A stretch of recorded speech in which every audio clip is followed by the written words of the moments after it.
Thank you for joining me again on my next episode. Today, I have an amazing personality with me. She's outspoken, talks about social media, brand marketing, public relations, and so on. She's also a founder of personal branding agency, KLOWT. Please welcome Amelia. Amelia, thank you so much for joining me. Thank you so much for having me. I'm humbled to be here. Really appreciate it. Really great on this, and you're welcome on this platform. Amelia, the people who don't know you, just tell us briefly about yourself. Sure, yeah. So my name's Amelia Sordell. I run, as you said, a personal branding agency called Clout.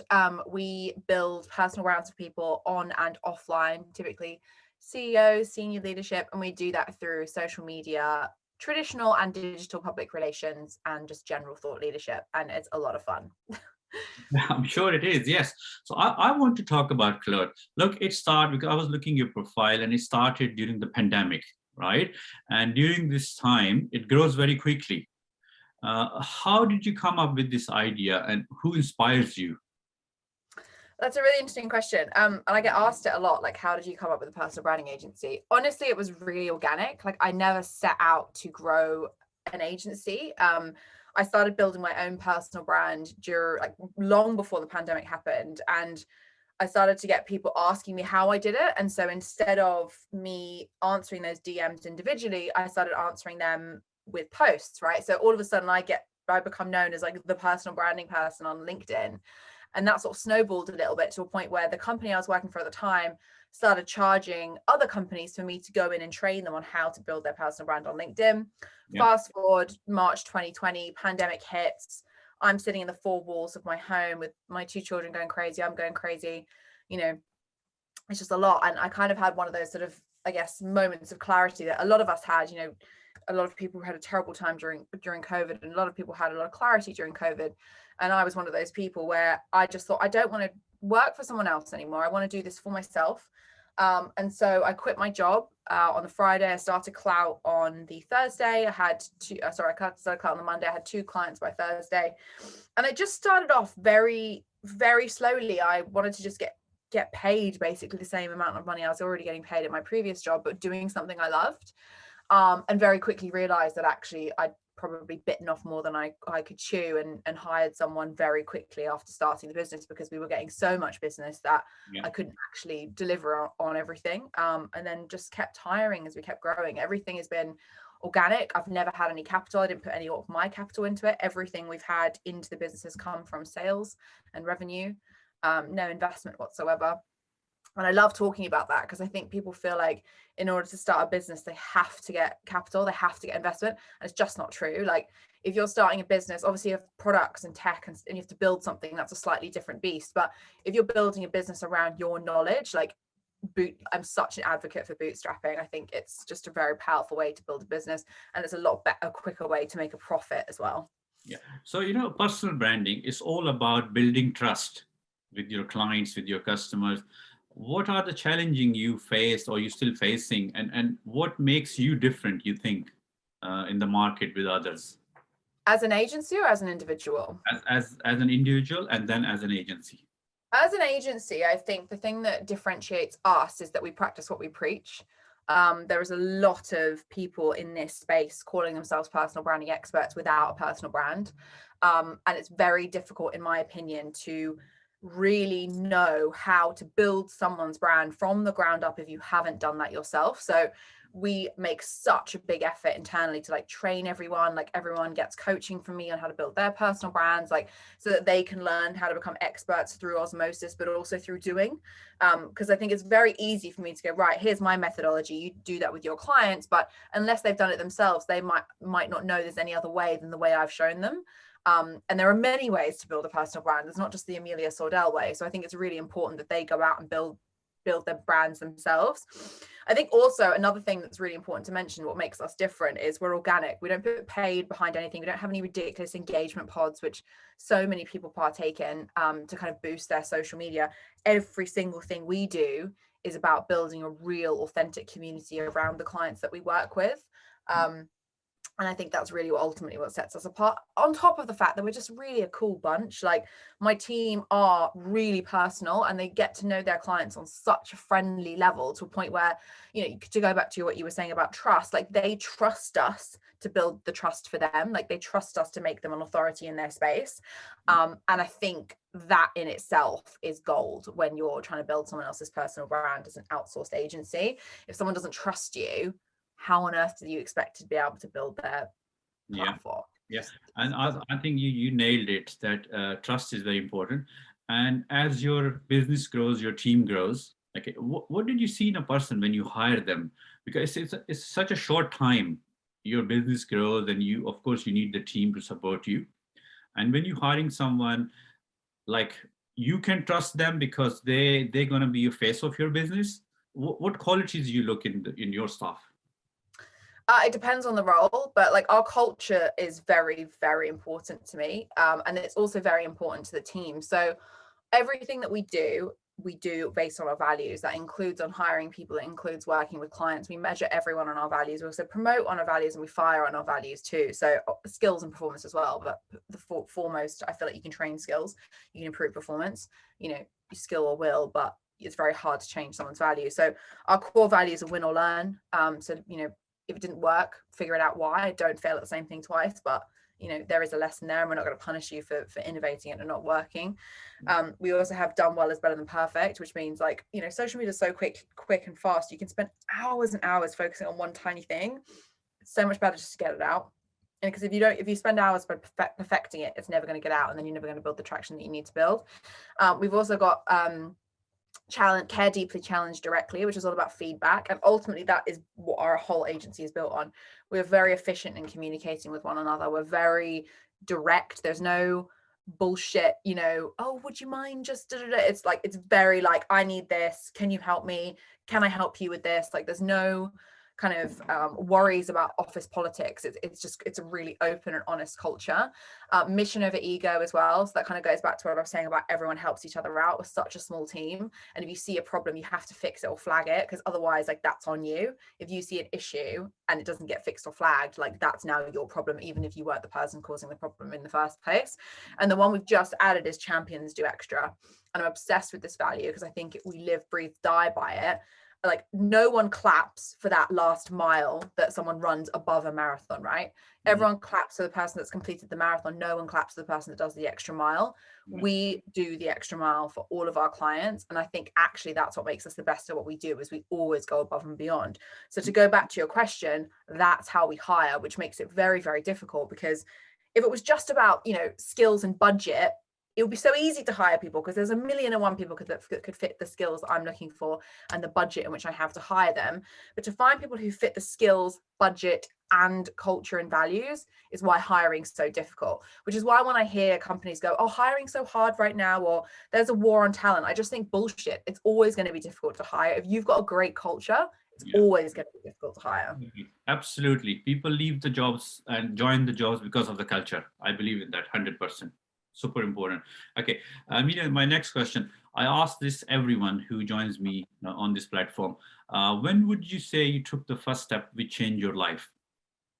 It could be long time ago, recently. The first step in changing my life, I mean, there's been loads throughout my life, but I'd say the most recent and probably the most poignant one was when I started my business. Because it wasn't just about starting the business. It was also in that moment I decided I didn't want to be married to the person I was married to anymore. I didn't want to, you know, live the life I was living anymore.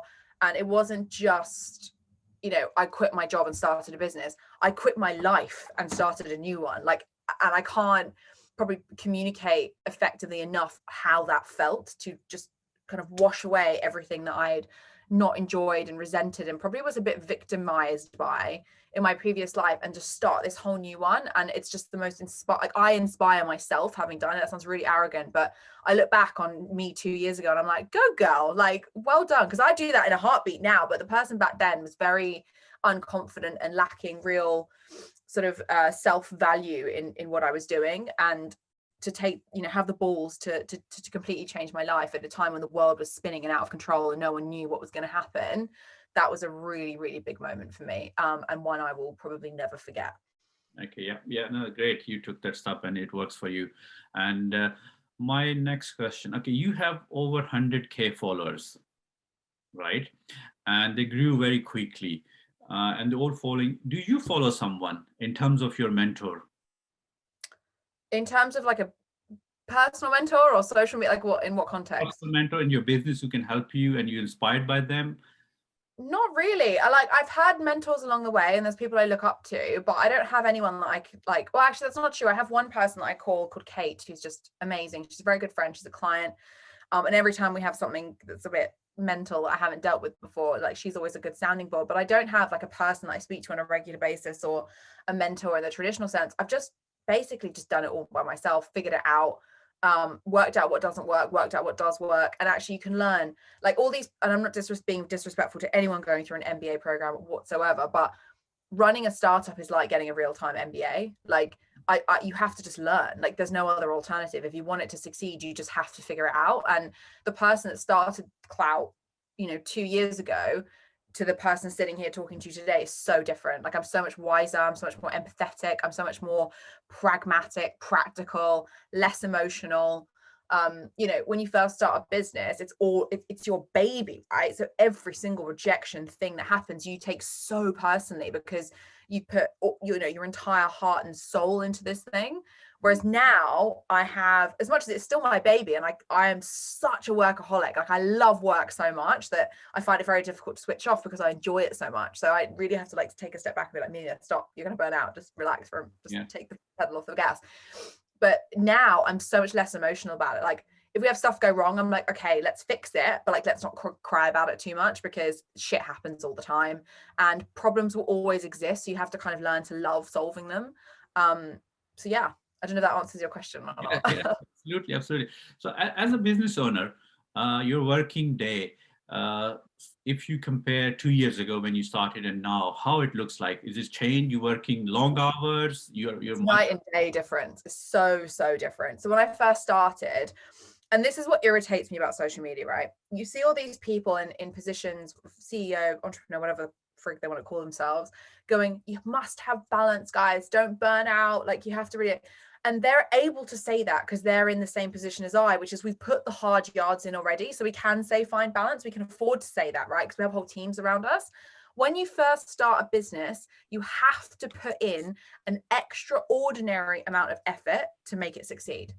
Like, and anyone that tells you otherwise is literally setting you up for failure because it requires everything. And I don't mean hours, I mean effort. Like it requires you to care more than you've ever cared about anything ever before in your entire life, which quite often translates to working from 7 till 11 p.m. at night, day in, day out, working weekends, like just doing whatever it takes to get stuff over the line. So this whole thing of like work smart, work hard thing, to be honest, is total semantics. If you want something to work, you have to put the work in. Do you think Beyonce took a break from her tour when she was promoting her latest album? No. Do you think Usain Bolt was like worried about burnout when he was training to win his Olympic medals? No, because he wanted to achieve something and he achieved it. And now he can be in a position to take a step back and go, okay, I need a break.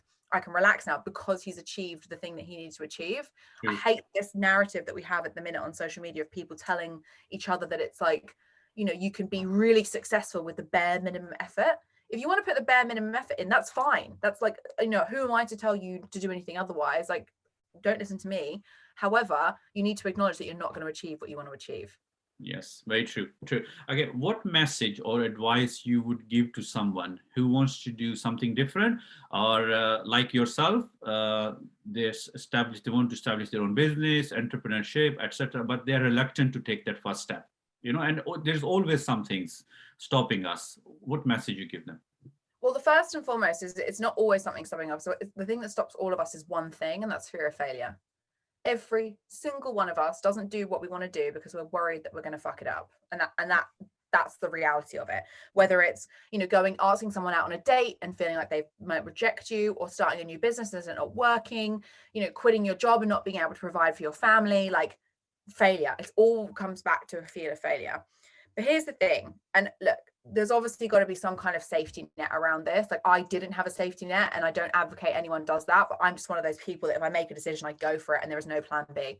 Burn the boats, you just go for it, because if it messes up, then I know 100% I put in every little bit of effort I possibly could, because I know I haven't got a plan B.